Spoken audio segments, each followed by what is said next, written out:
فاتحہ۔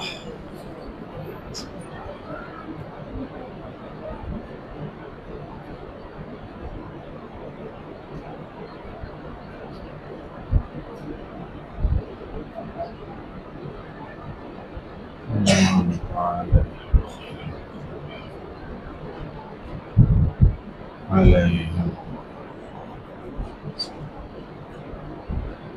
یا اللہ۔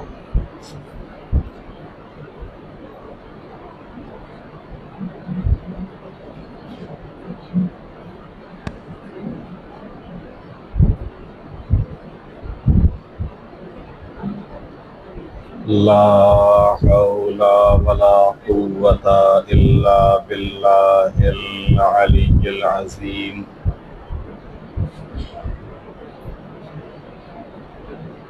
أعوذ بالله من الشيطان اللعين الرجيم۔ بسم الله الرحمن الرحيم۔ الحمد لله رب العالمين، الصلاة والسلام على رسوله الكريم سيدنا ونبينا وشفيع المذنبين أبي القاسم محمد اللهم صل على محمد وآله الطيبين الطاهرين المعصومين المظلومين، ولعنة الله على أعدائهم أجمعين من يومنا هذا إلى قيام يوم الدين۔ رب اشرح لي صدري ويسر لي أمري واحلل عقدة من لساني يفقهوا قولي، أما بعد فقد قال الله الحكيم في القرآن الكريم۔ بسم الله الرحمن الرحيم۔ هو الذي أرسل رسوله بالهدى ودين الحق ليظهره على الدين كله ولو كره المشركون۔ صلوات محمد۔ اللهم صل على محمد۔ ارشاد ہو رہا ہے کہ وہی تو وہ خدا ہے کہ جس نے ہدایت اور دین حق کے ساتھ رسول بھیجا تاکہ اپنے دین کو تمام ادیان پر غلبہ عطا کرے۔ اور یہ بات چاہے مشرکین کو کتنی ہی ناگوار کیوں نہ گزرے۔ اس آیت کے ذیل میں دین کی حفاظت میں ائمہ کے کردار کے عنوان سے گفتگو ہو رہی ہے، اور کل کی مجلس میں پانچویں امام اور چھٹے امام کا نقش اور کردار آپ کی خدمت میں پیش کیا تھا، اور یہ عرض کیا تھا کہ واقعہ کربلا کے بعد جن انقلابات کی ابتدا اور شروعات ہوئی تھی، یہ انقلابات بنی امیہ کے خاتمے پہ ختم ہوئے، اور پورے عرب میں بنی امیہ کے خلاف لوگوں کے اندر ایک نفرت، ایک غصہ اور مخالفت تھی۔ اور چھٹے امام کا دور آتے آتے یہ بنی امیہ ختم ہو گئے اور اقتدار بنی امیہ سے بنی عباس کی طرف منتقل ہو گیا۔ لیکن جیسا کہ عرض کیا جا چکا ہے کہ بنی عباس اگرچہ ایک بہت ہی اچھے نعرے کے ساتھ آئے تھے، اچھے ٹائٹل کے ساتھ آئے تھے، اچھے بینر کے ساتھ آئے تھے، لیکن جس وقت تخت حکومت پر آئے تو اس تخت حکومت پر آنے کے بعد وہی رنگ، وہی طریقہ، وہی انداز کہ جو بنی امیہ کا اہل بیت کے سلسلے میں تھا، بلکہ بعض موقعوں کے اوپر تو ان سے بھی دو ہاتھ آگے نکل گئے، اور چھٹے امام کو جو زہر دیا ہے وہ بھی عباسی خلیفہ منصور دوانقی نے۔ اور جب چھٹے امام سے یہ زمانہ آگے بڑھا تو سختیاں اور بڑھتی چلی گئیں، اور اہل بیت علیہ السلام کے اوپر نگرانی اور سخت ہو گئی، اور چھٹے امام کے بعد کوئی بھی امام مدینے میں نہیں رہ سکا ہے، کیونکہ منصور دوانقی کے بعد جب ہارون الرشید کا زمانہ آیا ہے تو اس ہارون الرشید نے بغداد کو اپنا پائے تخت بنایا تھا، کیپٹل قرار دیا تھا، لہذا اگر خود بغداد میں رہے، ساتویں امام مدینے میں رہے، تو اس کو یہ اندیشہ تھا، یہ خدشہ تھا، یہ ڈر تھا کہ کہیں جو ان کے عقیدت مند ہیں، ان سے محبت کرنے والے ہیں، وہ کہیں اتنی تعداد میں یا اس انداز سے اوپر نہ آ جائیں کہ ہماری حکومت کے لیے کوئی خطرہ ہو جائے۔ لہذا اس نے ساتویں امام کو بغداد طلب کیا، اور بغداد میں ہمارے ساتویں امام کی زندگی کا بیشتر حصہ زندان کی نظر ہوا ہے۔ کس قدر نگاہیں سخت تھی ہمارے ساتویں امام کے اوپر، اور حالات کا اندازہ بھی اسی سے لگا سکتے ہیں کہ ہارون الرشید کے یہاں جو درباری علماء تھے، درباری ملا تھے، ان کو خود ساتویں امام کا وجود گوارا نہیں تھا، کیونکہ ساتویں امام کا جو علم اور فضل اور شان اور شوکت اور زہد اور تقویٰ تھا، تو اس کے سامنے وہ کہیں وہ ٹکتے ہی نہیں تھے، تو ذرہ برابر بھی نہیں تھے۔ تو لہذا وہ جب اپنے کو چھوٹا محسوس کرتے تھے تو یہی چیز ان کی حسد کا سبب بنتی تھی، اور ساتویں امام سے حسد کی بنیاد پر شکایتیں ہوا کرتی تھی حاکم سے، آج وہ فلاں صاحب ان سے ملنے آئے تھے، آج وہ فلاں جگہ گئے تھے، آج وہ فلاں ان کے پاس بیٹھے تھے۔ یہ سب باتیں اور یہ سب چیزیں شروع ہو گئیں، لیکن اماموں نے اس نے سخت حالات میں کیسے دین کو بچایا ہے، جو ہمارا موضوع ہے، اس شریعت کی حفاظت میں کیا نقش اور کیا کردار ادا کیا اور کیسے بچایا ہے۔ آپ اس واقعے سے اندازہ لگائیے۔ امام کے ایک صحابی تھے جن کا نام تھا علی ابن یقطین۔ علی ابن یقطین امام کے شاگرد بھی ہیں، امام کے صحابی بھی ہیں، امام کے محب اور عاشق بھی ہیں۔ علی ابن یقطین جو کہ امام کے صحابی تھے، امام کے شاگرد تھے، علی ابن یقطین کا جو قبیلہ تھا، جو خاندان تھا، اور خود عرب میں ان کی ایک شان تھی، ان کا ایک اپنا مقام تھا، خود علمی لحاظ سے، خاندانی لحاظ سے، قبیلئی لحاظ سے۔ تو اس مقام کو ہارون کے سامنے جتنے بھی افراد تھے وہ نہیں بیٹھتے تھے، کہ جو علی ابن یقطین کا علمی مقام تھا اور جو ان کا قبیلئی اور خاندانی مقام تھا۔ تو اس زمانے میں یہی چیزیں دیکھی جاتی کہ اس کا قبیلہ بڑا ہے، کس کا خاندان بڑا ہے، کس کے پاس طاقت اور قوت زیادہ ہے، یا پھر علم اور فضل کے لحاظ سے کون بلند ہے۔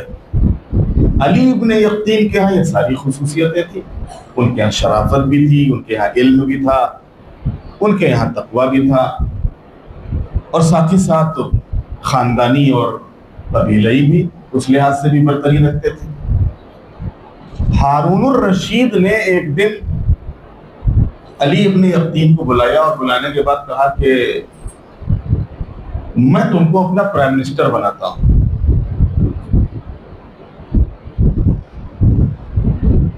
دیکھیے کسی کو سامنے سے اتنا بڑا آفر دیا جائے،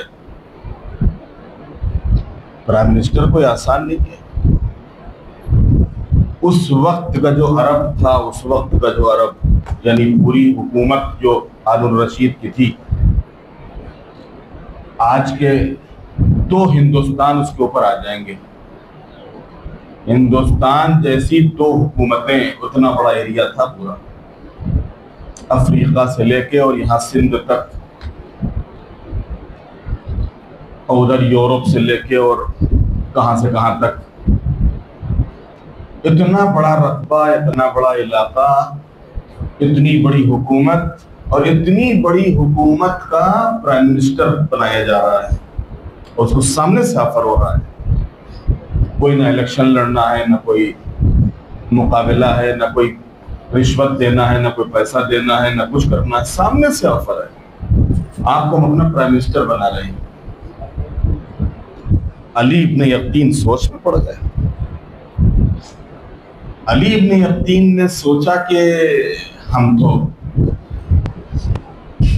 موسیٰ بن جعفر کے مکتب سے، ان کے مذہب سے اور ان تعلق رکھتے ہیں، اور ان کی عقیدت اور محبت اور ان کی غلامی کو ہم اپنا شرف سمجھتے ہیں، اور یہ ایک دشمن خدا، دشمن رسول، دشمن اہل بیت، اور خود ہمارے امام کا دشمن، تو اس کا عہدہ ہم کیسے قبول کر لیں؟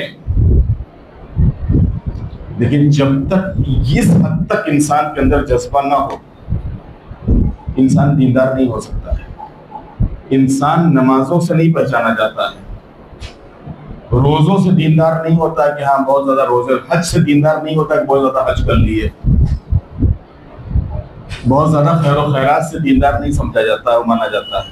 ایسے ہی آزمائش اور امتحان کے موقع ہوتے ہیں کہ جہاں کے اوپر واقعی اندازہ ہوتا ہے کہ واقعی ایمان ہے کہ نہیں ہے، اس کے یہاں ایمان ہے کہ نہیں ہے، ایسے ہی موقعوں کے اوپر اندازہ ہوتا ہے۔ چنانچہ علی ابن یقطین نے کہا کہ ٹھیک ہے، میں انشاءاللہ آپ کو سوچ کے جواب دوں گا۔ دربار سے نکلے اور سیدھے 7ویں امام کی خدمت میں آئے، اور 7ویں امام کی خدمت میں آنے کے بعد کہتے ہیں کہ آقا ایک بہت بڑی مشکل اور پس و پیش میں ہوں، اور لہذا آپ کی خدمت میں آیا۔ کہ وہ مشکل و پس و پیش کیا ہے تم کو؟ کہ ہارون نے مجھے وزیر بنایا ہے، اپنا پرائم منسٹر مقرر کیا کہ تم ہمارے ولی عہد بنو، ہمارے پرائم منسٹر بنو۔ تو تم نے کیا جواب دیا؟ کہا نہیں، میں نے کوئی ابھی جواب نہیں دیا اس کو، اور میں اسی وجہ سے آپ کے پاس آیا ہوں کہ میں کیا کروں، اس لیے کہ اس کا جو رویہ آپ کے ساتھ ہے، اور میں جانتا ہوں کہ اس کے دل کے کسی بھی گوشے میں آپ کی محبت اور آپ کی عقیدت اور آپ کا احترام نہیں ہے۔ وہ ظاہری طور پہ چاہے جتنا دکھاوا کرے، لیکن اس کے یہاں کہیں سے بھی آپ کی محبت اور آپ کی عقیدت اور آپ کا احترام نہیں ہے۔ لہذا جو آپ کا حکم ہوگا وہ ہوگا۔ امام نے فرمایا اے علی، اس عہدے کو قبول کر لو۔ کون سا عہدہ؟ پرائم منسٹر والا عہدہ۔ اب ایسا نہیں کہ امام نے فرمایا ہو تو علی ایک دم پھولے نہ سما رہا کہ ہاں چلو میرے مولا نے اجازت دے دی، کہا مولا قبول تو کر لو، لیکن آپ تو بہتر جانتے ہیں ہم سے کہ جو آپ کے خاندان کے ساتھ اس پورے بنی عباس کا اور اس کا خود برتاؤ رہا ہے اور سلوک رہا ہے، اس سے پہلے اس کے آباء اور اجداد کا، اور پھر یہ جو موجودہ ابھی آپ کے ساتھ، اس موقع کے اوپر امام نے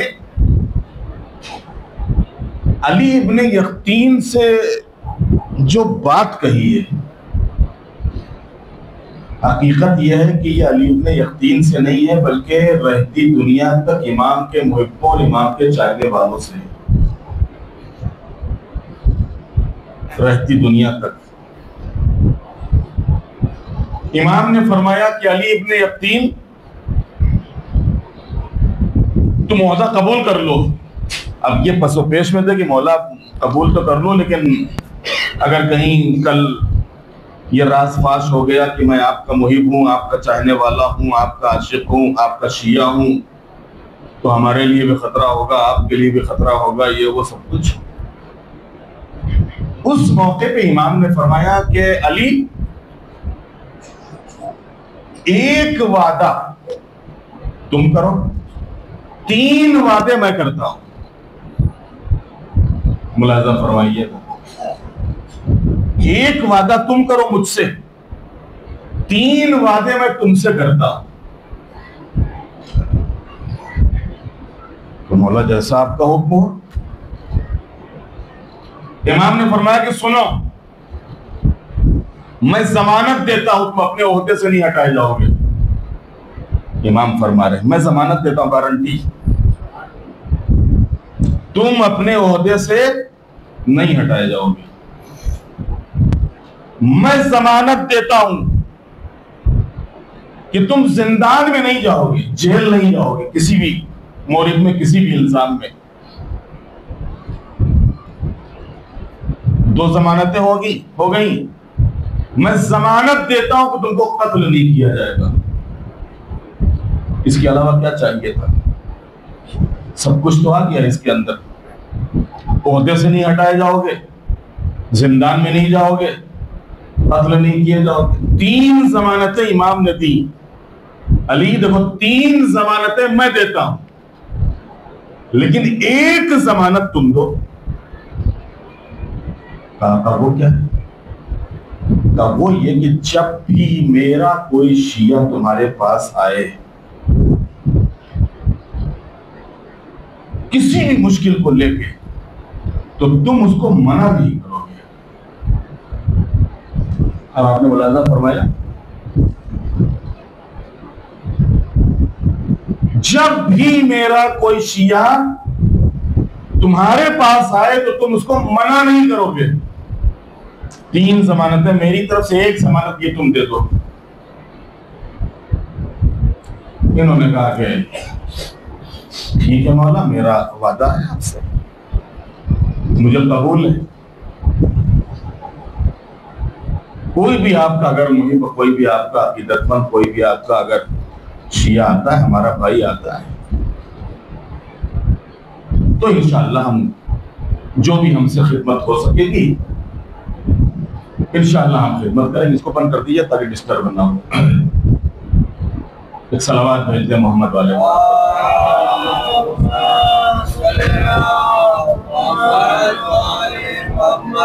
اس سے بہتر نہ ہے صلوات۔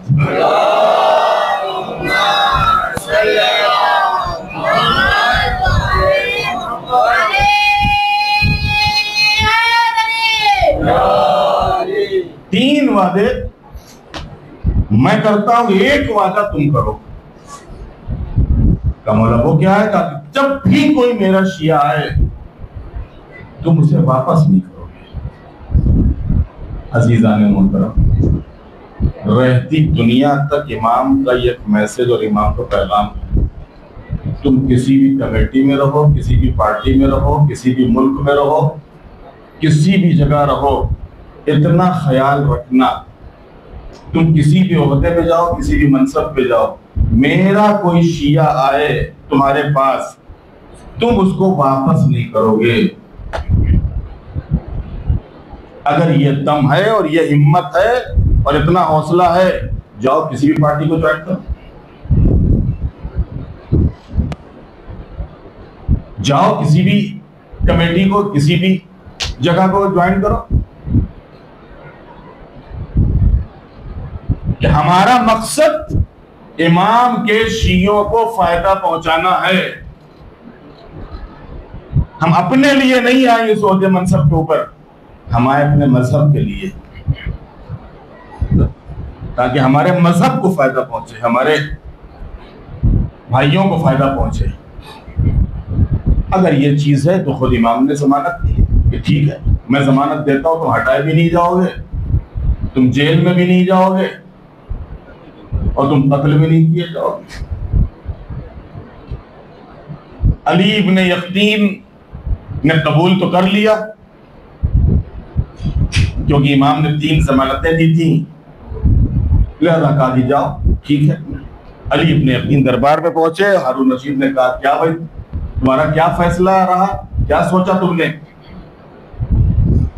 انہوں نے کہا کہ ٹھیک ہے، اگر آپ فرما رہے ہیں، آپ کہہ رہے تو قبول ہے۔ اس ولی عہدی کو، پرائم منسٹری کو قبول کر لیا علی ابن یقطین نے، لیکن میں نے عرض کیا تھا کہ دربار میں بہت سے جو درباری ملا تھے اور جو اسی عہدے اور اسی منصب کی فکر اور تلاش میں تھے، بڑے بڑے قبیلے والے، خاندان والے، بڑی بڑی دولت اور ثروت والے رئیس اور زمیندار اس وقت کے، وہ فکر میں تھے کہ شاید یہ عہدہ ہم کو مل جائے گا، یہ عہدہ ہم کو مل جائے گا، یہ عہدہ ہم کو مل جائے گا۔ ان میں سے کسی کو وہ عہدہ ملا نہیں، عہدہ ملا تو کس کو؟ علی ابن یقطین کو۔ تو حسد تو ہونا لازمی تھا، وہ حسد ان کے دلوں میں پیدا ہوا، اور یہ ہر روز جا کے ہارون الرشید سے کچھ نہ کچھ علی ابن یقطین کی شکایتیں کرنے لگے۔ ایک دن علی ابن یقطین امام کی خدمت میں آئے، امام نے فرمایا کہ علی ابن یقطین، کل سے تم وضو عام مسلمانوں کے طریقے سے کرو گے۔ امام نے کیا کہا تھا کہ جیل میں نہیں جاؤ گے، قتل نہیں کیے جاؤ گے، عہدے سے نہیں ہٹائے جاؤ گے، کل سے تم وضو عام مسلمانوں کے طریقے سے کرو گے۔ انہوں نے، امام کو حکم ملا، اور امام کو حکم پاتے ہی عام مسلمانوں کے طریقے سے وہ غسل وغیرہ کرنے لگے، اب وضو وغیرہ کرنے لگے جو عام مسلمانوں کا طریقہ ہے۔ اور صاحب وہ شاید خود علی ابن یقطین نہ سمجھ سکے ہو، لیکن کیونکہ علی ابن یقطین کوئی معمولی انسان تو نہیں تھے، معرفت کے درجے کے اوپر تھے، لہذا سمجھ تو گئے کہ کوئی نہ کوئی اس میں راز ضرور ہے۔ یہ جو امام نے ہم کو عام مسلمانوں والے وضو کا طریقہ بتایا ہے اور وضو کرنے کے لیے حکم دیا ہے، تو اس میں کوئی نہ کوئی راز تو ضرور ہے۔ دربار میں آئے تو کسی نے شکایت کی کہ تم نے کس کو اپنا وزیر بنا دیا ہے، تم نے کس کو اپنا پرائم منسٹر مقرر کر دیا تھا، کیا ہوا؟ کہ وہ تو رافضی ہے۔ رافضی سمجھتے نہیں نہیں سمجھتے؟ کہاں رہتے ہیں آپ لوگ؟ ایک صلوات بھیجتے ہیں محمد والے محمد۔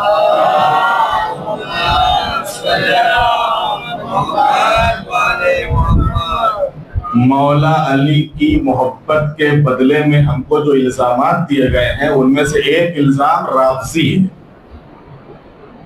ہم اس پہ چڑھتے نہیں کہ تم کو رافضی کہتے ہو، کہو۔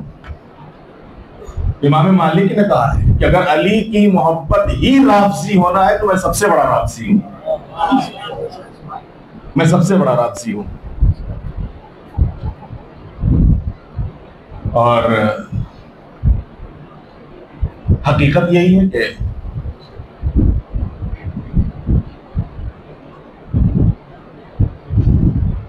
اب جب شکایت ہوئی کہ آپ نے تو رافضی کو بنا دیا اپنا،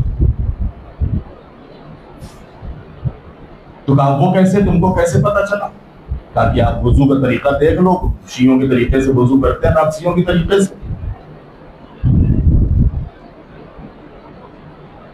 نے کہا کیا کیا جائے؟ کہا کہ ٹھیک ہے، یہ جو وضو کرتے ہیں آپ ان کے اوپر جائیے گا، آپ کے ملا ہوا ان کا جو ہے محل ہے، آپ کے محل سے ملا ہوا، اور ان کے محل کے صحن میں جو ہے وہ حوض بنا ہوا ہے، اسی پہ وہ وضو فرماتے ہیں، آپ چھت سے جائیے اور دیکھ لیجیے۔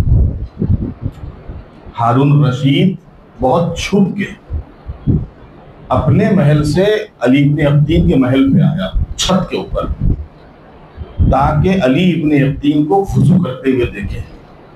اچھا، امام نے پہلے ہی فرما دیا تھا کہ دیکھو آج سے تم عام مسلمانوں والا وضو کرنا، عام مسلمانوں والا۔ اب جو دیکھا ہارون نے تو دیکھا اپنا وہ ہاتھ دھلے، اور اس کے بعد پھر کلی کی، اور پھر منہ دھلا، اس کے بعد پھر داہنا ہاتھ، پھر بایاں ہاتھ، اور اس کے بعد پھر سر کا مسا، اور پھر پیر دھلے۔ اب ایک مرتبہ یہ حیرت زدہ رہ گیا اور تعجب میں مرتبہ غصے میں نیچے اترا۔ نیچے اترنے کے بعد کس نے شکایت کی تھی کہ اس کو زندان میں ڈال دو، شکایت کرنے والا جیل چلا گیا، علی ابن یقطین اسی تخت حکومت اور تخت وزارت کے اوپر بیٹھے رہے۔ امام نے کیا کہا تھا؟ جیل نہیں جاؤ گے، صلوات بھیجتے محمد والے محمد۔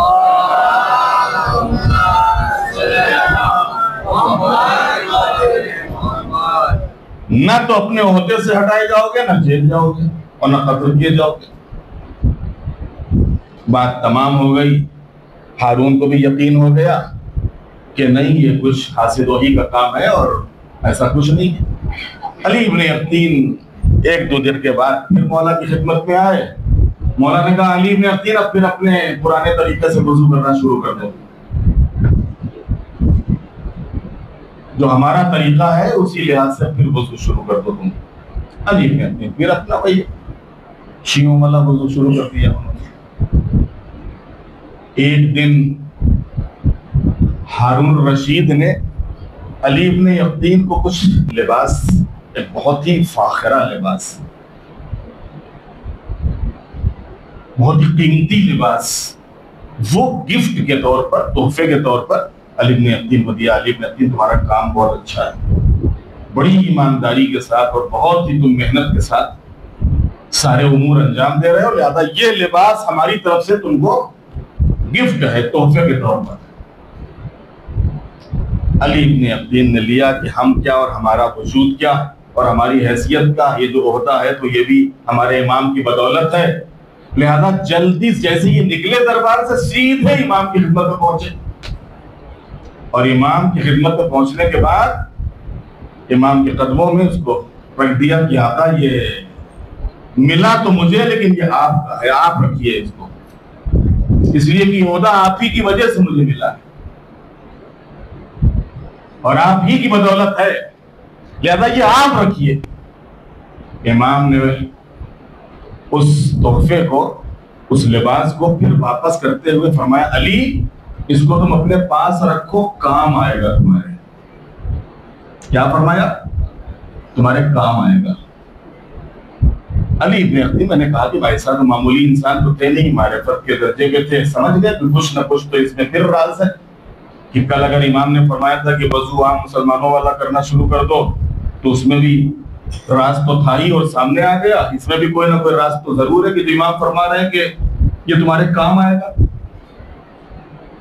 چنانچہ علی ابن یقطین دربار میں آئے، اور دربار میں جب آئے تو کسی نے انہی میں سے حاسدوں میں سے جو عہدے اور منصب کی لالچ میں ہارون کے آس پاس اور اگل بغل رہتے تھے، انہی میں سے کسی نے شکایت کر دی کہ وہ جو آپ نے لباس دیا تھا وہ جا کے اپنے آقا موسیٰ بن جعفر کو دے آئیے، آپ کہتے ہو کہ نہیں ان سے کوئی تعلق نہیں ہے، ان کے مذہب پہ نہیں ہے،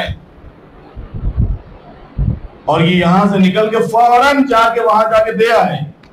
اب آپ اندازہ لگے کہ کس قدر ان کی نگرانی رہتی تھی، کہ نظر کس قدر علی ابن یقطین کے اوپر رہتی تھی۔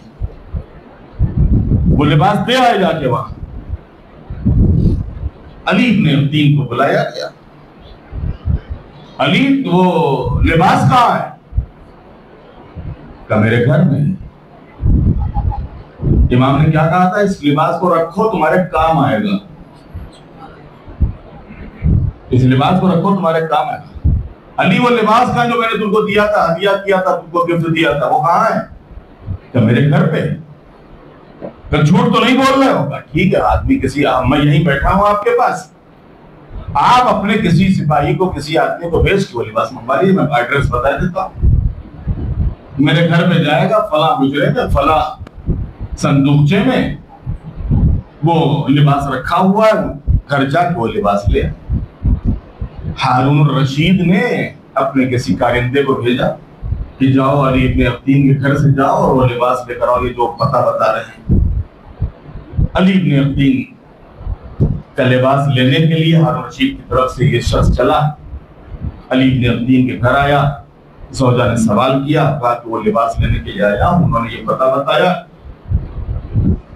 کہ یہ فلاں حجرہ ہے اور اس حجرے میں فلاں صندوق ہے اور اس صندوق میں فلاں صندوقچہ ہے، لہذا اس صندوقچے میں جو لباس ہے وہ چاہیے۔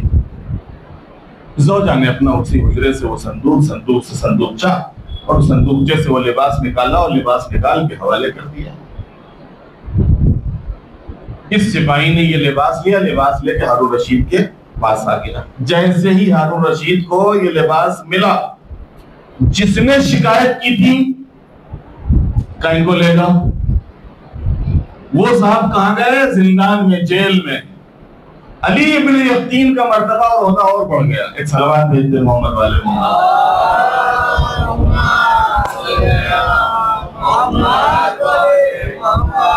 امام نے 3 ضمانتیں دی تھی کہ دیکھو علی ابن ابطین نہ تو قتل کیے جاؤ گے، نہ زندان میں جاؤ گے، نہ عہدے سے ہٹائے جاؤ گے۔ بس اتنا خیال رکھنا کہ میرا کوئی شیعہ اگر تمہارے پاس آئے اپنی کوئی بھی مشکل لے کے تو تم اس کو واپس نہیں کرو گے۔ علی ابن ابطین کیا کرتے تھے کہ ہر سال حج کے بہانے سے، ویسے اگر کسی شیعہ کی مدد کرتے تو ظاہر ہو جاتا کہ ہاں یہ دیکھو ان کی مدد کر رہے ہیں، ان کا گھر بنوا دیا ہے، ان کو جا کے وہاں پیسے دے آئے ہیں، تو اسے ظاہر ہو جاتا۔ تو کیا کرتے تھے؟ جب قافلہ جانے لگتا تھا حج کا، تو حج کے بہانے سے ہر سال آپ ایک شیعوں کی بڑی تعداد حج میں بھیجتے تھے اور اتنا خرچ دے دیتے تھے اس کو کہ واپس آنے کے بعد بھی اس کو کوئی تکلیف نہ پڑے اور سال بھر تک کا اس کا خرچ پورا ہو جائے۔ سال بھر تک کا اس کا خرچ پورا ہو جائے، واپس آنے کے بعد بھی۔ روایتوں میں کبھی 300، کبھی 350، کبھی 400 حاجیوں کو اس طریقے سے ہر سال آپ بھیجتے تھے اور اسی حج کے بہانے سے ان کی اس طریقے سے مدد کرتے تھے کہ جب وہ واپس آئیں تو ان کا گھر بار چلتا رہے اور ان کو کوئی تکلیف نہ پڑے پورے سال تک۔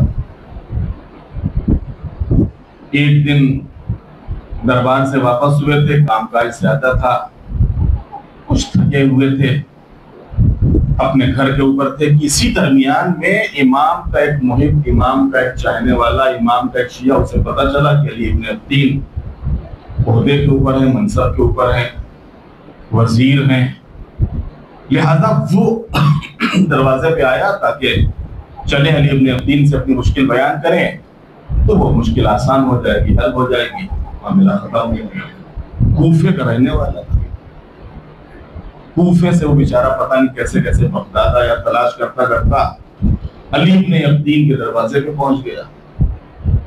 علی ابن ابطین کے دروازے پہ جب دستک دی اس نے تو جو بھی سپاہی وہاں کے اوپر کھڑے ہوں، نگراں یا کنیز جو گھر میں رہی ہو، جیسی دستک دی علی ابن ابطین سے ملاقات کرنا ہے، وہ کنیز واپس آئی یا وہ غلام واپس آیا اور آنے کے بعد کہا کہ یہ وقت ملاقات نہیں ہے اور ابھی ملاقات نہیں ہو سکتی، تم واپس جاؤ۔ اور ابھی علی ابن ابطین جو ہے وہ آرام کر رہے ہیں، واپس جاؤ، اس وقت ملاقات نہیں ہو پائی۔ اس نے بیچارے نے منت سماجت کی کہ میں بہت دور سے آیا ہوں، کوفے سے آیا ہوں، اتنا لمبا راستہ ہے، مجھے واپس بھی جانا ہے، آپ ذرا سا گزارش کر دو ہماری طرف سے کہ اس طریقے سے کوفے سے مسافر آیا ہے, اس کی کچھ پرابلم ہے, کچھ مشکل ہے, کچھ سوال ہے, لہذا وہ سن لیں اور بس میں چلا جاؤں. تاکہ نہیں, انہوں نے کہا کہ اس وقت ملاقات نہیں ہے, جاؤ. یہ بیچارہ چلا گیا. علی ابن یقین کا دستور تھا کہ یہ ہر روز یا وقتاً فوقتاً امام کی خدمت میں آیا کرتے تھے. اب جو یہ امام کی خدمت میں پہنچے تو کہاں یہ ہوتا تھا کہ علی ابن یقین کے آنے سے پہلے ہی جیسے ہی اپنے گھر سے یا اپنے دربار سے نکلتے تھے اور امام فرما دیتے تھے کنیز سے کہ دروازہ کھول دو, میرا علی آ رہا ہے. دروازہ کھول دو, جیسے ہی اپنے گھر سے نکلتے تھے مولا کنیز سے کہتے دروازہ کھول دو, علی آ رہا ہے. یہ دربار سے نکلتے تھے مولا کے زیارت کے لیے, مولا سے ملاقات کے لیے, امام کنیز سے کہتے دروازہ کھول دو, علی آ رہا ہے. آج دروازہ بند, آج دروازہ بند. علی ابن یقین دروازے پہ پہنچے, سمجھ تو گئے کہ کچھ نہ کچھ تو بھول ہوئی ہے, کچھ نہ کچھ غلطی ہوئی ہے, ورنہ اب تک کبھی ایسا نہیں ہوا کہ امام کے دروازے پہ آئے اور ہم کو دستک دینا پڑی ہو یا اجازت لینے پڑی ہو. اس سے پہلے کہ ہم دروازے پہ آتے دروازہ خود کھلا ملتا تھا اور ہم ڈائریکٹ امام کی خدمت میں پہنچ جاتے تھے. آج دروازہ بند کیوں ہے؟ انہوں نے دستک دی. دستک دی, کنیز دروازے پہ آئی. کہ کون؟ کہ میں ہوں علی ابن یقین.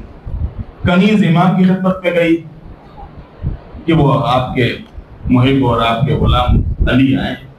امام نے فرمایا جا کے کہہ دو کہ وقت ملاقات نہیں ہے, واپس جاؤ. کنیز نے آ کے کہا کہ مولا نے فرمایا کہ یہ وقت ملاقات نہیں ہے, واپس جاؤ.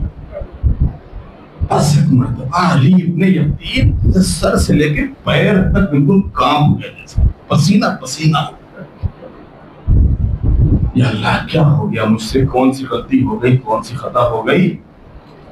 آج مولا نے ایسا کیوں کہا کہ یہ وقت ملاقات نہیں اور میں ملاقات نہیں کروں گا علی ابن یقین سے, ورنہ اب تک کبھی ایسا ہوا ہی نہیں کہ میں امام کی خدمت میں آیا ہوں اور امام نے ملاقات سے انکار کیا ہو یا دروازہ بند کر لیا ہو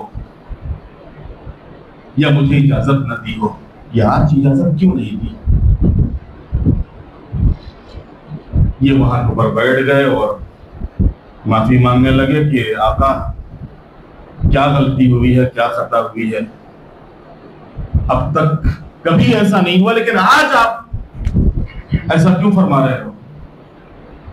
امام نے فرمایا کہ علی ابن یقین تم نے کچھ وعدہ کیا تھا کہ نہیں؟ کا وعدہ یہ تھا کہ 3 وعدے میں نے کیے تھے, تو میں نے وعدے پورے کیے. میں نے کہا تھا کہ عہدے سے نہیں ہٹائے جاؤ گے, زندان میں نہیں جاؤ گے, قتل نہیں کیے جاؤ گے. اب تک نہ تم قتل کیے گئے, نہ عہدے سے ہٹائے گئے, نہ زندان میں گئے. میں نے اپنا وعدہ پورا کیا, لیکن تم نے میرا وعدہ پورا کیا؟ تم نے کہا تھا, وعدہ کیا تھا کہ کوئی بھی میرا شیعہ تمہارے پاس آئے گا تو تم اس کو اپنے دروازے سے واپس نہیں کرو گے اگر تمہارے امکان میں اس کی مشکل حل کرنا ہے تو. میرا شیعہ تمہارے دروازے پہ آیا اور تم نے ملاقات سے انکار کر دیا اور تم نے کہا کہ یہ وقت ملاقات نہیں. اگر تمہارے پاس میرے شیعہ کے لیے وقت نہیں ہے تو میرے پاس تمہارے لیے وقت نہیں ہے. اللہ اکبر, کس قدر ہمارے امام اپنے شیعوں کے اوپر مہربان ہے, اس سے اندازہ لگائیے. شب جمعہ ہے, مولا امام زمانہ کے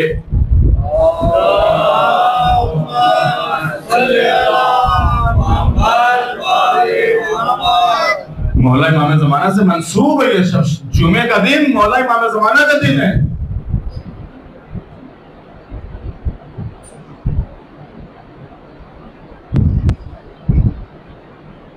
لہذا اگر امام حقیقت میں اپنے محب سے, اپنے چاہنے والے سے یہ کہتے ہیں کہ ٹھیک ہے, اگر تم نے میرے شیعہ کی مدد کی ہے, اس کا خیال رکھا ہے, اس سے ملاقات کی ہے, تو ٹھیک ہے، ہماری بھی نظر ہے کہ ہم تمہارے اوپر ہوگی، لیکن اگر تمہارا ہمارے شیعوں سے واسطہ نہیں تو میرا تم سے واسطہ نہیں، تو میرا تم سے واسطہ نہیں۔ تم کیسے شیعہ ہو کہ اپنے دوسرے بھائی کا خیال نہیں رکھتے ہو؟ تم کیسے شیعہ ہو کہ اپنے دوسرے بھائی کے لیے تم کو خبر ہی نہیں ہے کہ کس حال میں ہے بیچارہ، اس کے یہاں کھانے کے لیے ہے کہ نہیں ہے، اس کے بچوں کے جسم میں لباس ہے کہ نہیں ہے، اس کے یہاں بیچارے بچوں کی پڑھائی کے لیے انتظام ہے کہ نہیں ہے، زندگی کیسے گزر رہی ہے، حالات کیسے ہیں اس کے گھر کے، کہیں کسی چیز کی ضرورت تو نہیں ہے، کہیں احتیاج تو نہیں ہے، کیسے شیعہ ہو تم؟ چنانچہ یہ پیروں میں گر پڑے گی، مولا غلطی ہو گئی معاف کر دیجئے، مولا غلطی ہو گئی معاف کر دیجئے، آئندہ سے نہیں ہوگا ایسا۔ امام نے فرمایا کہ ایسے نہیں معاف کروں گا، ایسے معاف نہیں کروں گا تھا، پھر کہ جب تک میرا وہ شیعہ معاف نہ کرے جب تک وہ تمہارے پاس آیا تھا، جب تک وہ معاف نہیں کرے گا میں معاف نہیں کروں گا۔ تو مولا اسے کہاں تلاش کروں؟ وہ تو کوفے سے آیا تھا، اب کوفے میں پتہ نہیں کس محلے سے تھا، اس کا کیا نام تھا، یا نام کہاں تلاش کرے اس کو، کیسے اس کے پاس جائیں؟ کیا اس کا پتہ میں بتاتا ہوں، اس کا پتہ میں بتاتا ہوں، جاؤ تم اس کے پاس۔ تو مولا جیسا حکم ہو، تو آنکھ بند کرو، اور جس وقت تم آنکھ کھولو گے تو کوفے میں اس کے گھر کے سامنے کھڑے پاؤ گے۔ علی ابن ابطین نے اپنی آنکھیں بند کی، گالی آنکھیں کھولو، اب جو کھولی آنکھیں تو سامنے دروازہ تھا، یہی دروازہ ہے اس کا، یہی گھر اس کا ہے۔ علی ابن ابطین آگے بڑھنے کے بعد اس دروازے پہ دستک دی، پرائم منسٹر، وزیر اعظم، چھوٹا سا ہوتا، چھوٹا سا منصب مل جاتا، پھولے نہیں سماتے، غرور اور گھمنڈ اتنا آ جاتا ہے کہ کسی سے صحیح سے بات نہیں کرتے، اور چھوٹے کے دروازے پہ جانا یا چھوٹے کو ملنے میں تو اپنا عیب سمجھتے ہیں۔ لیکن امام کے شیعہ کیسے ہوتے ہیں؟ علی ابن ابطین سے سیکھو، ان کے اندر کس قدر انکساری ہوتی ہے، کس قدر نمرتا ہوتی ہے، ان کا اخلاق کردار کیسا ہوتا ہے، ان کے اندر علم اور بردباری اور سنجیدگی کتنی ہوتی ہے، وہ امام کے حکم کے کس قدر پابند ہوتے ہیں۔ ہمارا کوئی وجود نہیں ہے، ہماری کوئی حیثیت نہیں ہے، جو کچھ ہے سب امام ہے۔ اگر امام اس چیز سے راضی ہے کہ اس سے معافی مانگے تو معافی مانگ لیں گے۔ ایک بھائی بھی دوسرے بھائی سے انبن ہو جاتا ہے، معافی مانگتے تو شرم کرتا ہے، کیسے ہم معافی مانگے اس سے؟ ایک عزیز دوسرے عزیز سے بچھڑ جاتا ہے، معافی مانگنے کو ہے سمجھتا نہیں، چھوٹے ہو جائیں گے، ہم کیسے معافی مانگے؟ ایک بہن دوسرے بہن سے الگ ہو جاتی ہے، معافی نہیں مانگتی کہ ہم کیوں معافی مانگے، وہ پہلے معافی مانگے، وہ کہتی ہم کیوں پہلے معافی مانگے، وہ پہلے معافی مانگے، ایک دوسرے کو معاف کرنے کے لیے تیار نہیں ہوتے ہیں، ایک دوسرے کو درگزر کرنے کے لیے تیار نہیں ہوتے ہیں۔ یہ علی ابن ابطین بتا رہے کہ دیکھو شیعہ ہوتے کیسے ہیں۔ شیعہ وہ نہیں ہے جس کے اندر عقل ہو، جس کے اندر غرور ہو، جس کے اندر گھمنڈ ہو، جس کے اپنے ایک مومن بھائی کے لیے اس کی اتنی نفرت ہو جتنے اپنے عزیز کے لیے اس کے اندر بغض اور کینہ اور عداوت ہو۔ امام کا شیعہ ایسا نہیں ہوتا ہے۔ اگر غلطی ہو گئی ہے، خطا ہو گئی ہے، ہو جاتی ہے خطا، ہو جاتی ہے غلطی، تسلیم کر لو، قبول کر لو، نہیں بھی غلطی ہے سامنے سے جا کے مل لو، کون سے چھوٹے ہو جاؤ گے؟ عزت دینے والا اللہ ہے، یہ دنیا والے عزت نہیں دیتے ہیں، عزت اللہ دیتا ہے۔ وہ جس کو بڑا کر دے اس کو کوئی چھوٹا نہیں کر سکتا۔ قرآن مجید میں کیا وَتُعِزُّ مَن تَشَاءُ وَتُذِلُّ مَن تَشَاءُ بِيَدِكَ الْخَيْرُ، وہ جسے چاہتا ہے عزت دیتا ہے، جسے چاہتا ہے ذلیل کرتا ہے۔ خیر تو اسی کے ہاتھ میں ہے. علی ابن یقین واقعی بہترین درس ہے علی ابن یقین کی زندگی میں, بہترین نمونہ ہے ہمارے لیے علی ابن یقین. اتنا بڑا ہوتا ہے, اتنا بڑا منصب, اور ایک معمولی سے انسان کے دروازے پہ کھڑا ہوا کاہے کے لیے؟ معافی مانگنے کے لیے. دروازے پہ دستک دی, اب تو دستک دی تو علی ابن یقین کی زوجہ دروازے پہ آئی. کون؟ میں ہوں علی. علی کہاں سے آئے ہیں؟ بغداد سے آیا ہوں. کون علی؟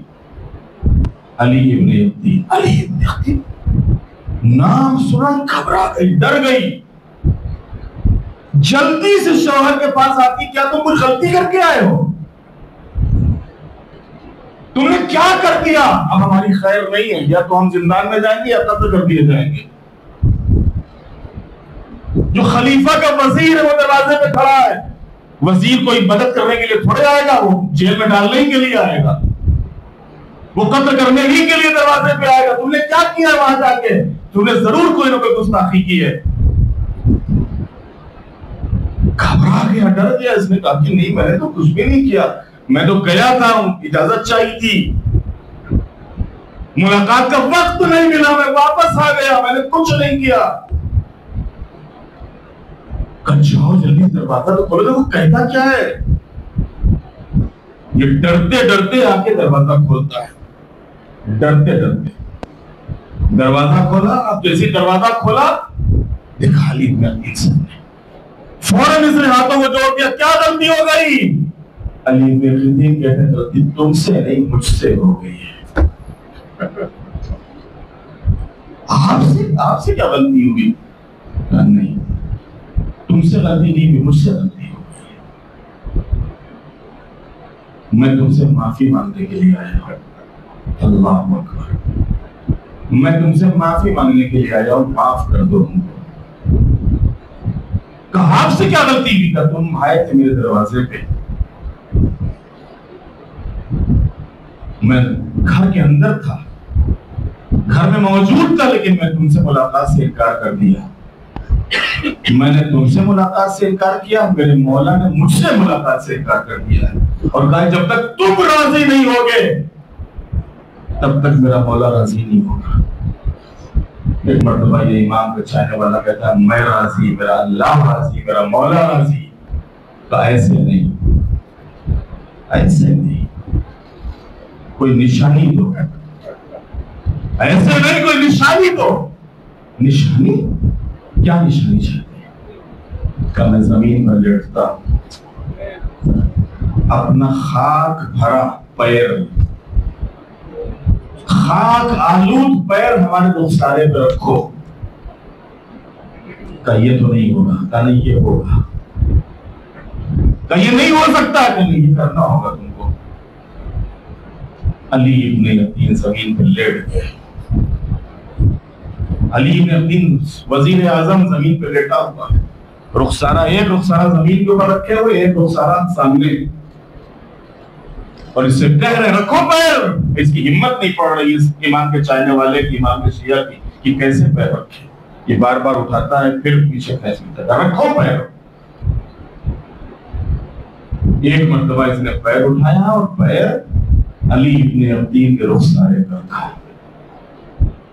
جیسے رخسارے پر رکھا, علی ابن یقین مسکرانے لگے. زوجہ جلدی سے رومال لے کے آگے بڑھی تاکہ وہ مٹی ہٹا دے, مٹی صاف کر. نہیں, یہی تو نشانی ہے, یہی تو میں اپنے مولا کو لے جا کے دکھاؤں گا کہ مولا آپ کے شیعہ کو میں راضی کرایا, اب آپ مجھ سے راضی ہو جائیں گے, آپ مجھ سے راضی ہو جائیں گے. علی ابن یقین چلے کوفے سے, کیونکہ امام نے فرمایا تھا جب تم ادھر سے چلنا تو پھر آنکھ بند کرنا, اور تم پھر. علی ابن یقین نے آنکھ بند کی. اب جو آنکھ کھولی دیکھا امام کے دروازے پہ, اور امام نے پہلے اوپر دے دیا کہیں تو جا دروازہ کھول دو, علی آ رہا ہے. دیکھا اب جو دروازے کے سامنے ان کی آنکھ کھلی, دیکھا دروازہ کھلا ہوا ہے. جلدی سے امام کی خدمت میں گئے، پیروں میں پڑ گئے، آقا میں اس شیعہ کو راضی کرایا، اب آپ بھی راضی ہو جائیے، اب آپ بھی راضی ہو جائیے۔ امام نے علی ابن ابطین کو سینے سے لگایا، علی ابن ابطین ہمارا شیعہ ایسے ہی ہوتا ہے، ان کے اندر غرور نہیں ہوتا ہے، ان کے اندر گھمنڈ نہیں ہوتا ہے، ان کے اندر انکساری ہوتی ہے، ان کے اندر نمرتا ہوتی ہے، ان کے اندر حلم اور بردباری اور سنجیدگی ہوتی ہے، ان کے اندر متانت ہوتی ہے۔ وہ ایک دوسرے کے حق کو پہچاننے والے ہوتے ہیں، ایک دوسرے کے حق کی رعایت کرنے والے ہوتے ہیں، ایک دوسرے کا خیال رکھنے والے ہوتے ہیں۔ علی ابن ابطین ایک بہترین نمونہ ہے، اور حقیقت میں جہاں ایک طرف یہ نمونہ ہے، دوسری طرف خود ایسے سخت حالات میں کیسے امام نے اس دین کو بچایا۔ دین کی حفاظت میں اماموں کا نقش، اماموں کا کردار۔ ہارون الرشید جیسا سامنے بیٹھا ہے، خلیفہ موجود ہے، اور اس کے ہوتے ہوئے ساتویں امام نے کیسے اس دین کو بچایا ہے اور شریعت کو پھیلایا ہے۔ یقیناً یہ ہمارے اماموں کی قربانیاں ہی ہیں، یہ ان کا ایثار ہی ہے کہ جو یہ آج دین ہم تک پہنچا ہے۔ اگر ان ہمارے اماموں کی قربانیاں نہ ہوتی تو یہ دین ہم تک نہ پہنچتا۔ امام کے لیے کہتے ہیں کہ مسائل کی انتہا یہ ہوئی کہ آپ کی شہادت بھی قید خانے میں ہوئی ہے۔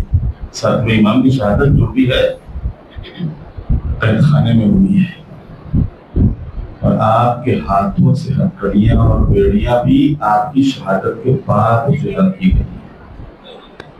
بس یہیں سے وقت دیتے ہوئے دل چاہتا ہے کہ ساتویں امام کی خدمت میں عرض کرو کہ آقا صحیح ہے کہ آپ کو ہتھکڑی بیڑی پہنائی گئی تھی، صحیح ہے کہ آپ کی شہادت کے بعد آپ کے ہاتھوں سے ہتھکڑیاں اور پیروں سے بیڑیاں الگ کی گئی، لیکن ہتھکڑی بیڑی پہنا کے کربلا سے کوفے تو نہیں گئے، ہتھکڑیاں اور بیڑیاں پہنا کے کوفے سے شام تو نہیں لے جایا گیا، ہتھکڑیاں اور بیڑیاں پہنا کے آپ کو آپ کے اہل حرم کے ساتھ بازاروں اور کوچوں اور گلیوں میں تو نہیں گھمایا گیا۔ آقا ذرا اپنے جد مظلوم سید سجاد سے پوچھئے، اپنے جد مظلوم سید سجاد سے پوچھئے، مدینے واپس آنے کے اوپر غالباً منہال نے یا کسی نے امام سے سوال کر لیا کہ مولا یہ شام کے راستے میں آپ کا سر کیوں جھکا ہوا تھا؟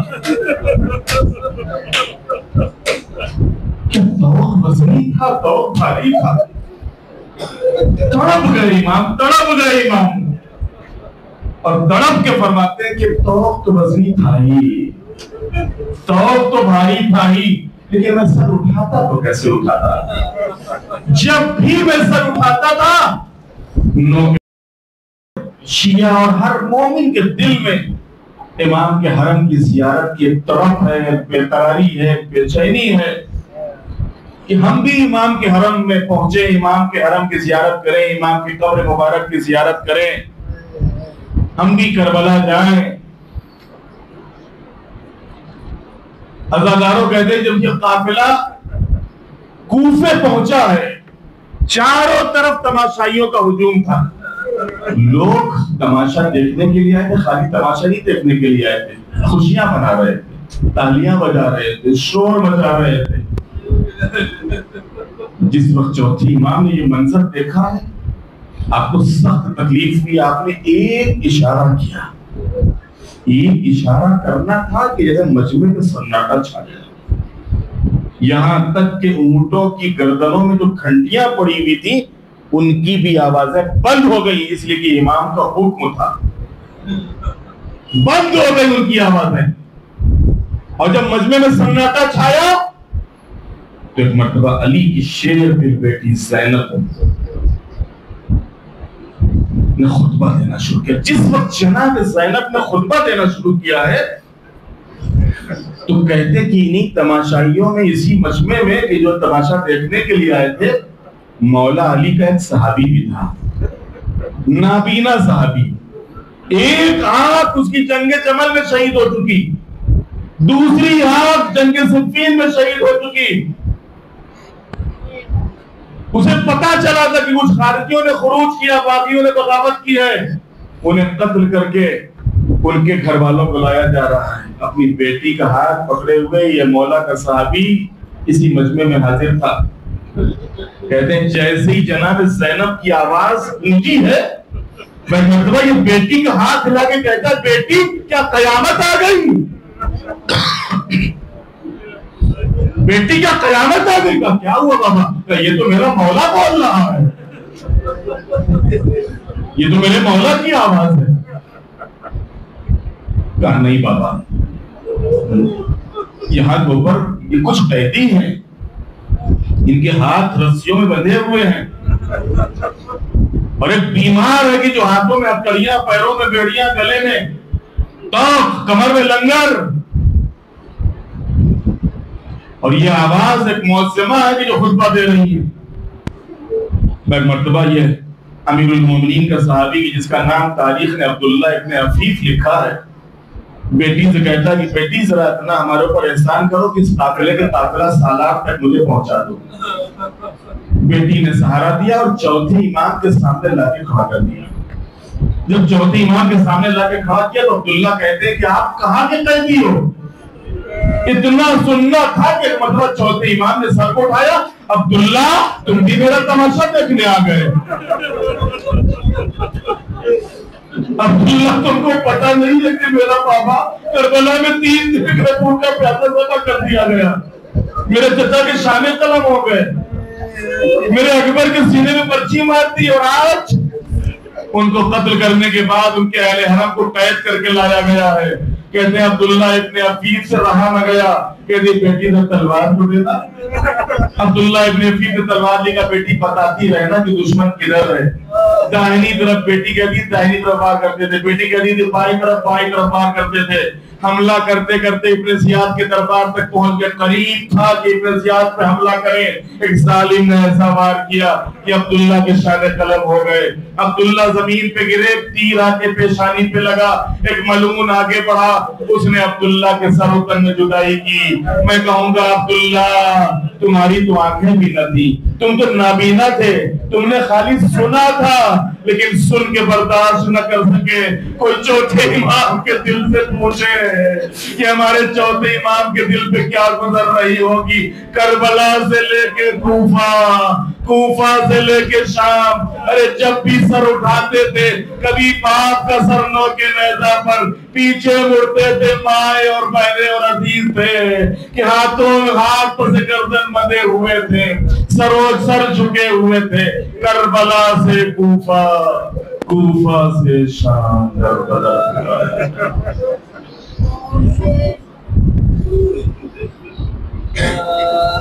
اللہ لعنت اللہ علی القوم الظالمین۔